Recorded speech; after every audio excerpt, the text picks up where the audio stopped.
প্রিয় দর্শক শ্রোতা, আসসালামু আলাইকুম। তো আপনারা দেখতে পাচ্ছেন এগুলো সব পুড়ে যাওয়া সেই ক্ষতিগ্রস্ত গাছপালাগুলো। তো কিছুদিন আগে আমি আপনাদের একটা ভিডিও দেখিয়েছিলাম যে এখানে আগুন লেগেছিল এই পাহাড়ে। দেখতে পাচ্ছেন এই পাহাড়ে কয়েক কিলোমিটার একদম পুড়ে ছারখার হয়ে গিয়েছিল।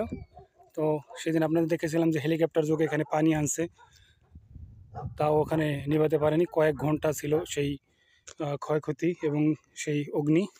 দেখতে পাচ্ছেন চারপাশের সব কিছু একদম পুড়ে ছারখার হয়ে গিয়েছিল সেই দিন। মূলত ওই দিন আপনাদের আমি ভিডিওটা দেখাইছিলাম ওইখান থেকে। আমাদের বাসাটা মূলত এইখানে, এই উপরে, এইখান থেকে আপনাদের সেই দিন দেখাইছিলাম। তো আজকে একদম সরাসরি সামনে চলে আসলাম। এটা অনেক বড় এবং অনেক বিস্তৃত, প্রায় 8 থেকে 10 কিলোমিটার। তো সেই দিন আমি আপনাদের দূর থেকেই এই ভিডিওটা মূলত দেখাইছিলাম।